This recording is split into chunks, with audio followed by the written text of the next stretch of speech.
नमस्कार दोस्तों, Indian civil servant के इस यूट्यूब चैनल में आप सभी का स्वागत है। आज का यह वीडियो हमारा जो है सो यूपीएससी पीटी पर बेस्ड होगा। इसमें हम लोग बात करेंगे कि कोई भी पीटी का तैयारी कैसे करें, क्या स्ट्रेटजी होना चाहिए और क्या लक्ष्य होना चाहिए हमारे, जिससे कि हम पीटी को बहुत आसानी से क्वालिफाई कर सकें।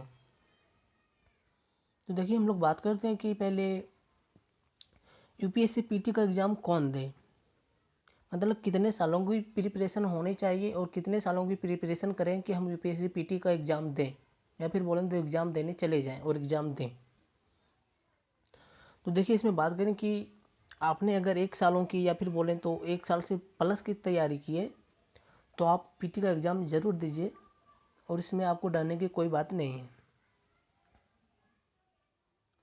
अगर आपने 1 साल से कम की तैयारी की तो आप एग्ज़ाम नहीं दीजिए, और अगर आपने 1 साल से प्लस की तैयारी की है तो आप यूपीएससी पीटी का तैयारी ज़रूर दीजिए, पीटी का एग्ज़ाम ज़रूर दीजिए। और अगर आप बात करें कि यूपीएससी पीटी का जो एग्ज़ाम होता है उसमें बात करेंगे कि ये जो एज है, हमने आपको बताया कि 1 साल की अगर आपने बहुत अच्छे से तैयारी की है तो आप एग्ज़ाम ज़रूर दीजिए, और अगर आपने 1 साल से कम की तैयारी की है तो एग्ज़ाम नहीं दीजिए। अब अगर बात करें कि 1 साल से तैयारी की कम अगर बात करें कि 1 साल से तैयारी हमने कम की है या फिर बोलें तो तैयारी ही नहीं किया है, और तैयारी नहीं किया है और अगर आप सोच रहेंगे कि हम पीटी को आसानी से क्वालिफाई कर सकते हैं, वो पास भी कर सकते हैं, तो क्यों ना दें। तो चलिए हम आपको ये भी बताते हैं कि अगर आपने पीटी का तैयारी नहीं किया है और अगर आप एग्ज़ाम देना चाह रहे हैं तो फिर क्या होगा। मतलब कि अगर आपने पीटी का बिना तैयारी के एग्ज़ाम दे दिया तो आगे उससे आपके भविष्य पर क्या असर पड़ेगा और क्या ना भविष्य पर असर ना पड़ेगा। तो देखिए, इसमें बात करते हैं कि इसमें आपका क्या असर पड़ेगा और क्या असर नहीं पड़ेगा, इसमें हम लोग आपको बात कर लेते हैं। तो देखिए, इसमें होगा ये कि मान लेते हैं कि अगर आपने पीटी का एग्ज़ाम दे दिया बिना तैयारी किए हुए, और अगर एग्ज़ाम का बिना तैयारी किए हुए दे दिया तो इसमें आपका क्या असर पड़ेगा, यही हम लोग बात करते हैं मेनली। तो अगर मान लेते कि आपने एग्ज़ाम दे दिया और आपने क्वालिफाई भी कर लिया पीटी का एग्ज़ाम, तो अब आगे क्या होगा। आगे तो आपको मेंस देना ही होगा। अगर आपने पीटी क्वालिफाई कर लिया तो आपको एग्ज़ाम तो देना ही पड़ेगा ना। तो पीटी तो आपने क्वालिफाई कर लिया, बट अब पीटी तो आपका तैयारी नहीं था, बट किसी बाय द वे बोलें तो पास हो गए या फिर बोलें तो क्वालिफाई कर लें किसी तरह से। बट अगर मेंस आपका तैयार नहीं है तो आप लिखेंगे कैसे, क्योंकि प्रीलिम्स का जो क्वेश्चन रहता है वो फैक्ट बेस रहता है और बोलें तो मल्टीपल रहता है। तुक्के लगा के किसी ने भी तुक्के लगाकर भी आप पास कर सकते हैं, थोड़ा बहुत भी आपको नॉलेज है तो। बट मेंस में ऐसा नहीं है, आपको जी जान लगा के लिखना पड़ेगा मेंस में। 4-4 घंटे, 2-2 घंटे और 3-3 घंटे। तो इसीलिए बोलें तो कि आपने पीटी तो क्वालिफाई कर लिया, बट अगर मेंस का बारी आ गया तो आप मेंस क्वालिफाई कैसे करेंगे बिना तैयारी के। तो देखिए, इससे आपको प्रॉब्लम ये होगा कि मान लीजिए आपका पीटी क्वालिफाई हो गया और मेंस में आप बैठ गए और मेंस आपका अनक्वालिफाई हो गया, मेंस आपका तैयार नहीं हुआ, मेंस का आपका जो रिजल्ट है वो ख़राब हो गया। अब इससे आपका देखिए क्या हुआ। देखिए, 1 साल का टाइम आपका बर्बाद हो गया, मेंस का रिजल्ट ख़राब हुआ, इंटरव्यू ख़त्म हो गया, मतलब एक अटेम्प्ट आपका ख़त्म हो गया। और ये क्यों हुआ, क्योंकि आपने पीटी का एग्ज़ाम जो उसे बिना तैयारी किए हुए दे दिया, और उस टाइम आपका कोच भी तैयार नहीं था, ना ही पीटी था, ना ही मेंस था, ना ही इंटरव्यू था। तो इसीलिए अगर आपका 1 साल से कम का तैयारी है या फिर बोलें तो 1 साल से प्लस का कम का तैयारी, तो आप पीटी का एग्ज़ाम बिल्कुल ना दें। रीज़न आप समझ गए होंगे, क्योंकि देखिए आपके इससे आपका जो सो फर्स्ट अटेम्प्ट ख़त्म हो गया, मतलब बोलें कि एक अटेम्प्ट ख़त्म हो गया, इससे आपकी लाइफ का एक अटेम्प्ट ख़त्म हो गया। और नेक्स्ट ये भी, अगर आप मान लीजिए कि सेकेंड अटेम्प्ट में सेलेक्ट हो भी जाते हैं तो आपको ये बोला जाएगा कि इस बंदे ने सेकंड अटेम्प्ट में सेलेक्ट किया है एग्ज़ाम को, फर्स्ट अटेम्प्ट में क्लियर नहीं कर पाया। तो इसीलिए आप पूरे जोर शोर से एग्ज़ाम दें, लेकिन फर्स्ट अटेम्प्ट में ही दें, और आशा का मतलब प्रयास करेंगे पूरी जोर तोड़ के साथ फर्स्ट अटेम्प्ट में ही क्लियर करें उसको, मेंस और पीटी दोनों को। बाकी इंटरव्यू जो है सो कुछ समयों का प्रिपरेशन है, उस पर बात करेंगे हम लोग बाद में कभी, पहले भी पीटी जीएस का बात कर लेते हैं। तो ये हो गया कि एग्ज़ाम कौन दे कौन ना दे, ये बात कर रही है। अगर आपने 1 साल से प्लस की तैयारी की तो आप एग्ज़ाम ज़रूर दीजिए, अगर 1 साल से प्लस का तैयारी नहीं तो आप एग्ज़ाम बिल्कुल ना दें। इससे आपका अटेम्प्ट ख़त्म होगा, आपका जो पद है उससे भी आपको पद अच्छे से पद नहीं मिलेंगे अटेम्प्ट ख़त्म होने से। ओके, अब बात करते हैं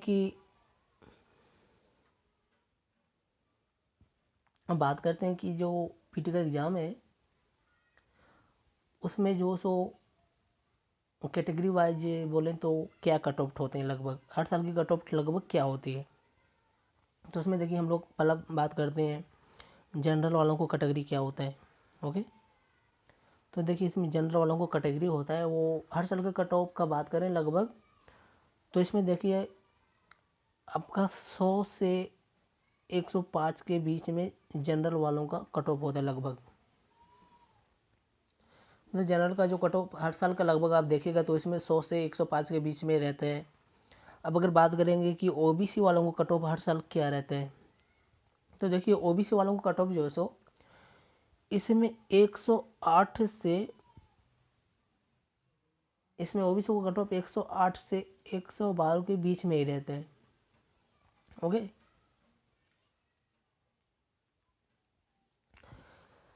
मतलब जनरल और जो ओबीसी का कट ऑफ रहता है उसमें ज़्यादा अंतर नहीं रहता है, 5 से 10 ही अंतर रहता है। इसीलिए जनरल और ओबीसी वालों को इसमें ज़्यादा मेहनत करने होते हैं। इन दोनों का कट ऑफ लगभग हर साल सेम रहता है, अब देख लीजिएगा रिपोर्ट में जाके। अब अगर बात करेंगे कि एससी वालों को कट ऑफ क्या रहता है, तो देखिए इसमें एससी वालों को कट ऑफ जो हो सो 95 से 98 रहता है।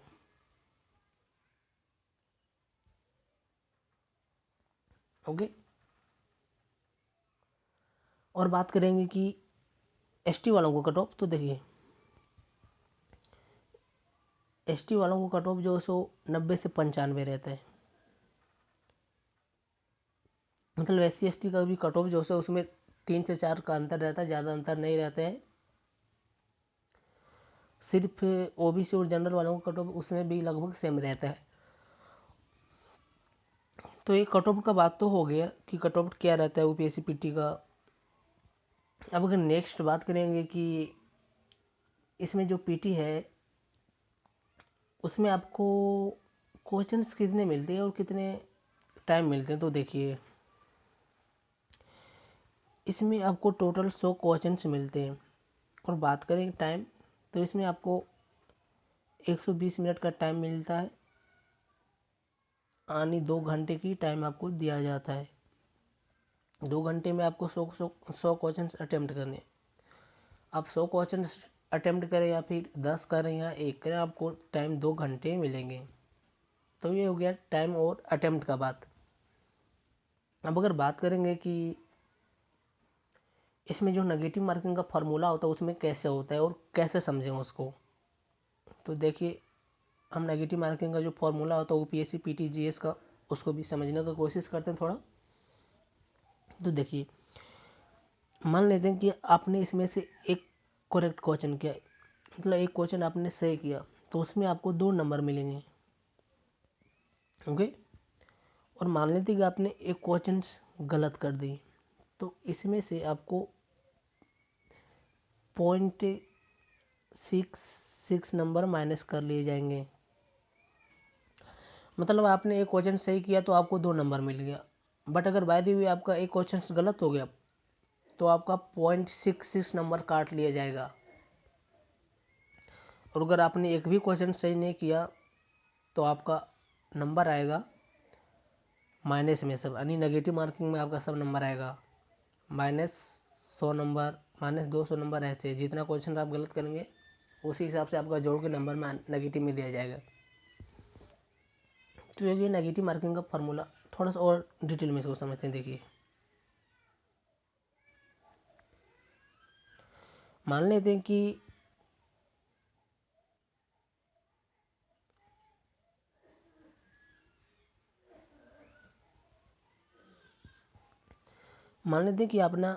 आपने जो है सो एक एंड क्वेश्चन से जो सो सही किया और आपने जो सो 3 क्वेश्चन गलत कर दिए, तो इसमें आपको नंबर मिलेंगे 0। ना ही प्लस होगा ना ही माइनस होगा, यानी नेगेटिव मार्किंग भी इसमें आपको नहीं मिलेगा, प्लस में पॉजिटिव नंबर भी आपको नहीं मिलेगा। क्योंकि एक सही किया उसके आपको 2 नंबर मिलेंगे और जो 3 सही किए उसमें से आपका 2 नंबर काट लिया गया, तो आपका 2 नंबर यहाँ आया और 2 नंबर यहाँ से कट गया, मतलब आपको 0 नंबर मिले। तो इस तरह से हो गया नेगेटिव मार्किंग का फॉर्मूला यूपीएससी पीटी का।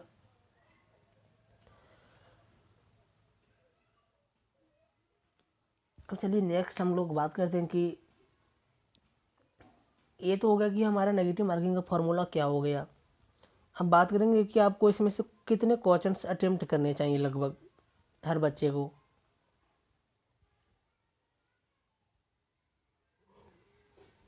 तो देखिए, इसमें आपको क्वेश्चन जो क्वालिफाई करना है,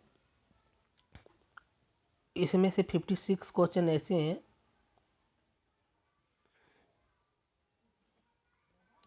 जिसको आपको क्वालिफाई करना ही है। मतलब 56 क्वेश्चन आपने क्वालिफाई कर लिया तो आप इसमें तो आप यूपीएससी पीटी में पास हो जाएंगे, जीएस में पास हो जाएंगे। अब अगर बात करें कि क्वेश्चंस अटेंड कितने करने चाहिए, तो देखिए 100 क्वेश्चंस में से आपको 80 to 90 क्वेश्चंस अटेम्प्ट करने ही चाहिए।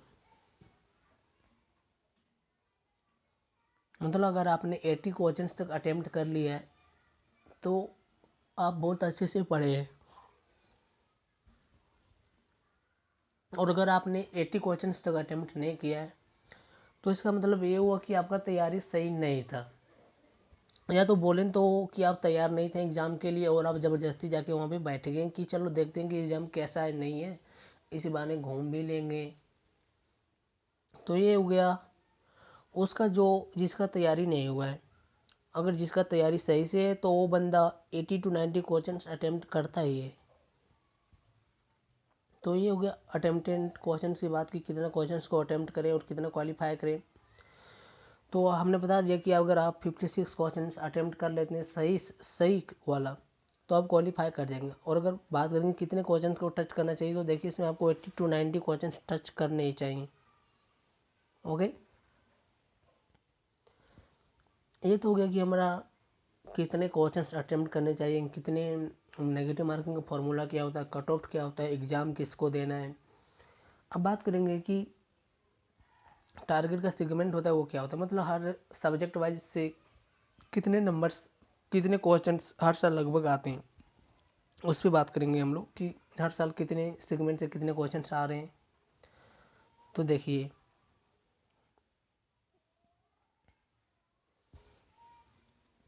पहला सेगमेंट हमारा मतलब मेन सेगमेंट को हम सबसे ऊपर रखेंगे। तो देखिए हमारा पहला सेगमेंट है कि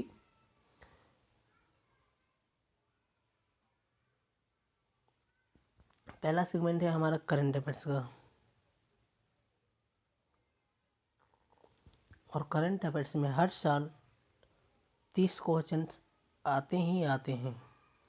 मतलब हर साल करंट करंट अफेयर्स से 30 क्वेश्चन आते हैं यूपीएससी पीटी जीएस में। अब अगर किसी बंदे का करंट अफेयर्स बहुत अच्छा है, बहुत जोरों से उसने तैयारी किया है, तो पीटी को क्वालिफाई कर जाएगा बहुत आसानी से।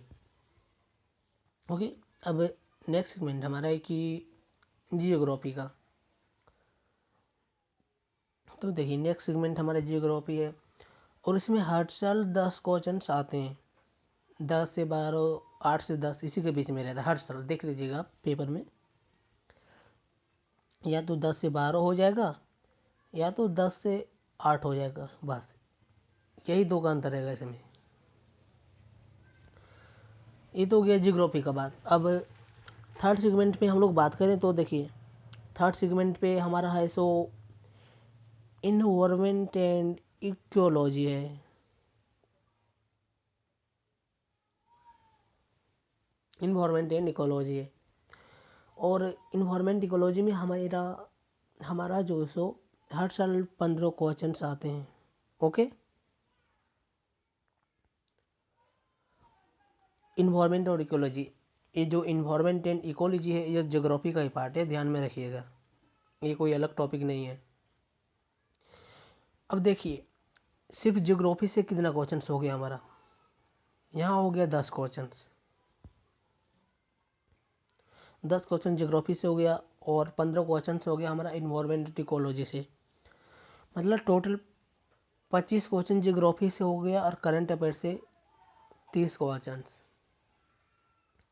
यानी अगर करंट अफेयर्स और ज्योग्राफी आपका सही है तो आपके 55 मार्क्स आ गए, और हमारा अटेम्प्ट क्वेश्चन क्वालिफाई क्वेश्चन है 56। मतलब अगर आपका करंट अफेयर्स और ज्योग्राफी सही है तो आप बस 2 ही टॉपिक से पीटी क्वालिफाई कर जाएंगे।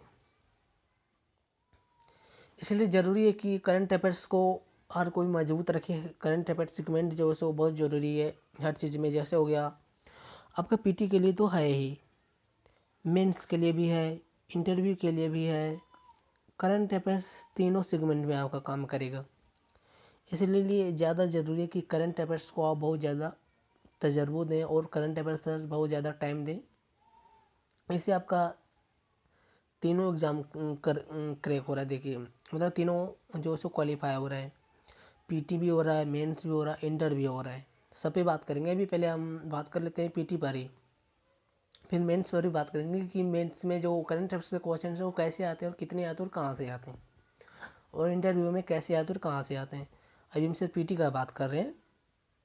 अब देखिए थर्ड सेगमेंट तो हमारा हो गया, 3 सेगमेंट से ही हमारा 55 क्वेश्चन जो सो मिल गया है। अब अगर बात करेंगे कि फोर्थ सेगमेंट पे क्या है, तो देखिए फोर्थ सेगमेंट पे हमारा है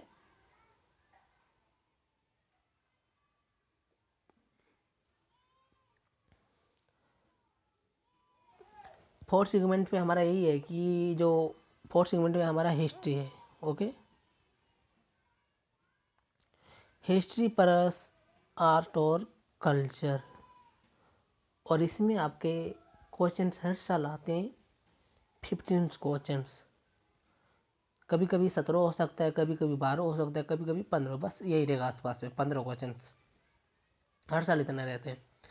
अब अगर हम बात करें मेनली हिस्ट्री से कितने रहते हैं, तो देखिए मेनली हिस्ट्री से सिर्फ 10 क्वेश्चन रहते हैं, और आर्ट और कल्चर से 5 क्वेश्चन रहते हैं।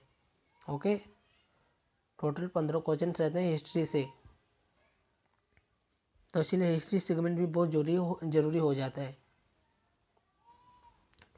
अब बात करते हैं 5 नंबर में कौन सा सेगमेंट हमारा है, तो देखिए 5 नंबर में जो हमारा सेगमेंट है वो इकोनॉमी का। Okay, economy plus social development दोनों सेम ही हुआ, दोनों टॉपिक्स में कवर होगा, इकोनॉमी प्लस सोशल डेवलपमेंट में। और इसमें जो सो इकोनॉमी प्लस सोशल डेवलपमेंट में हर साल 10 क्वेश्चंस आते हैं।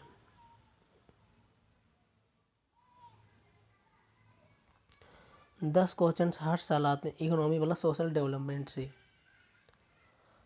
अब बात करते हैं हमारा जो नेक्स्ट सेगमेंट है वो है, देखिए ये बहुत इंपॉर्टेंट सेगमेंट है बट इससे क्वेश्चंस कम ही रहते हैं।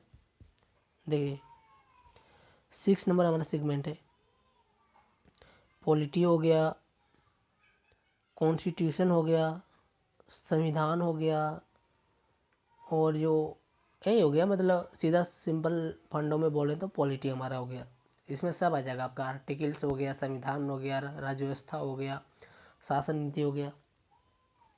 इससे आपका हर साल 10 क्वेश्चन रहते हैं। अब देख पा रहे हैं कि इसमें क्वेश्चंस का नंबर बहुत कम है, क्योंकि पॉलिटी हर बंदी का लगभग रटा हुआ रहता है, इसलिए इससे आपके क्वेश्चंस भी बहुत कम रहते हैं। अब अगर नेक्स्ट सेगमेंट का बात करें तो देखिए 7 नंबर सेगमेंट, 7 नंबर सेगमेंट में हमारा रहता है जनरल साइंस यानी साइंस, जीएस, वही साइंस रहता है 10 11 लेवल का सब। और इसमें आपका क्वेश्चन जो है सो 7 to 8 रहता है, कभी कभी 6 to 5 भी रहता है। तो ये हमारा सेगमेंट, किसे कितना सेगमेंट में कौन से क्वेश्चन रहता है, मतलब कौन से सेगमेंट से कितने क्वेश्चन आते हैं हर साल, ये हर साल का पैटर्न हम आपको बता दिए। अब अगर बात करें कि कौन से पैटर्न से कितने ज़्यादा क्वेश्चन आ गए, तो देखिए करंट अफेयर से सबसे ज़्यादा क्वेश्चन आते हैं और ज्योग्राफी से। इसलिए हम आपको बोलेंगे कि आप करंट अफेयर्स और ज्योग्राफी बहुत मजबूत रखिएगा, क्योंकि करंट अफेयर्स और ज्योग्राफी जो है सो सिर्फ पीटी के लिए नहीं है। पीटी हो गया, मेंस हो गया, प्लस में आपका इंटरव्यू हो गया, तीनों सेगमेंट, मतलब तीनों जो परीक्षा है तीनों में आएगा आपका, तीनों में काम आएगा ये आपका। पीटी में भी हेल्प होगा, मेंस में भी हेल्प होगा, इंटरव्यू में भी हेल्प होगा करंट अफेयर्स के क्वेश्चन आपके। ओके, ये तो हो गया आपका 7 सेगमेंट। अगर आप ये 7 सेगमेंट कर लेते हैं तो आप पीटी का जो एग्ज़ाम है वो बहुत आसानी से क्वालिफाई कर सकते हैं।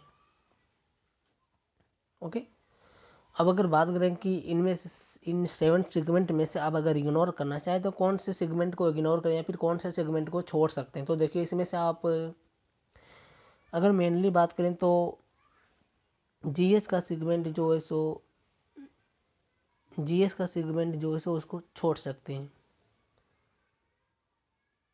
अगर छोड़ना चाहें तो। अगर ना छोड़ना चाहें तो इसको भी आप कवर कर लीजिए, क्यों छोड़ें, 7 क्वेश्चन आ जा रहे हैं इससे भी।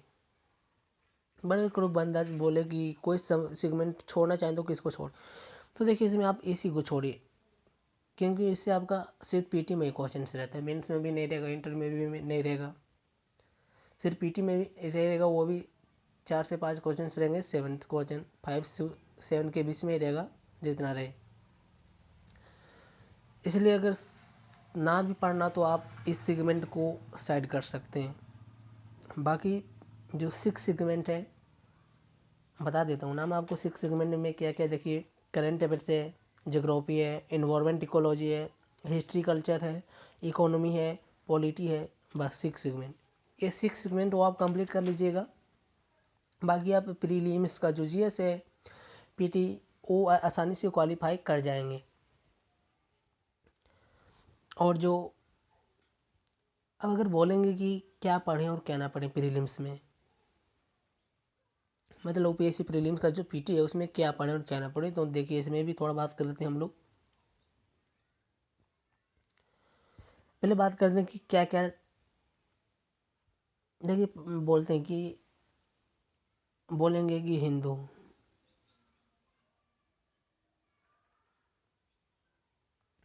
तो देखिए हम बोलेंगे कि हिंदू आप मत फॉलो कीजिए, क्योंकि अगर आप करंट अफेयर्स पढ़ते हैं सही से और अगर मंथली मैगजीन पढ़ते हैं तो आपको हिंदू को ज़रूरत नहीं है, सिर्फ टाइम पास है हिंदू। इसलिए अगर आप हो सके तो हिंदू मत पढ़िए। अब बात करें कि न्यूज़पेपर, मतलब हिंदू ना पढ़ें तो कोई अदर न्यूज़पेपर पढ़ें या ना पढ़ें, तो देखिए न्यूज़पेपर ज़रूरी नहीं है। करंट अफेयर्स में आपके हर चीज़ कवर हो जाएगा मंथली मैगजीन से, न्यूज़पेपर का सारा चीज़। अब बात करेंगे कि एनसीईआरटी पढ़ें या ना पढ़ें,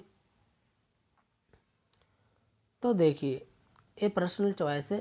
अगर आपके पास टाइम है तो एनसीईआरटी पढ़ें, अगर एनसीईआरटी के आप पढ़ने के लिए आपके पास टाइम नहीं है तो टाइम मत दीजिए, मतलब टाइम है तो पढ़िए, टाइम नहीं तो मत पढ़िए। इससे आपका बेनिफिट होगा, नुकसान नहीं होगा पढ़ने से। बट यही है कि आपके पास टाइम होना चाहिए, और अगर आप इसको कवर कर सकते हैं तो एनसीईआरटी ज़रूर पढ़िए, बट न्यूज़पेपर कोई भी मत फॉलो कीजिए। करंट अफेयर से आपका सारा चीज़ कवर हो जाएगा। हम बात करेंगे कि करंट अफेयर्स को कैसे कवर करें, तो देखिए करंट अफेयर्स को कवर करने के लिए आप मंथली मैगजीन को फॉलो कर सकते हैं। चलिए बात कर लेते हैं थोड़ा। देखिए मंथली मैगजीन को फॉलो कर सकते हैं किसी का भी, दृष्टि हो गया, विजन हो गया, संस्कृति हो गया, ये 3 में से किसी को फॉलो कर लीजिएगा, आपका करंट अफेयर्स पूरा बेस हो जाएगा, कवर हो जाएगा पूरा करंट अफेयर्स। अब बात करेंगे कि कौन सा इंटरनेट पे वेबसाइट को फॉलो करें। तो देखिए इसमें हो सकता है आप PIB को फॉलो कर लीजिए, दृष्टि का फॉलो कर सकते हैं, ये भी अच्छा है। ये 2 वेबसाइट आप जरूर फॉलो कीजिएगा। इसके बाद आपका जो करंट अफेयर्स है वो करंट अफेयर्स का सेगमेंट यहाँ से आसानी से कवर हो जाएगा। PIB से दृष्टि का वेबसाइट है, और जो मंथली मैगजीन है, बस इतना कर लीजिए। आपका प्रीलिम्स UPSC का जो है सो UPSC का जो प्री है वो क्वालिफाई हो जाएगा 100%। आशा करते हैं कि सब कुछ समझ आ गया होगा। अगर आपको और भी कोई डाउट हो या कुछ पूछना हो तो आप कमेंट करके पूछ सकते हैं। चलिए अब नेक्स्ट टॉपिक पे हम लोग कभी बात करेंगे कि मेंस का तैयारी कैसे करें, या फिर बोलें तो इंटरव्यू की तैयारी करें कैसे करें, उसमें भी हम लोग बात कर लेंगे। तो आज के लिए इतना ही काफ़ी है। फिर मिलते हैं किसी नेक्स्ट वीडियो में। ओके, तब तक के लिए जय हिंद।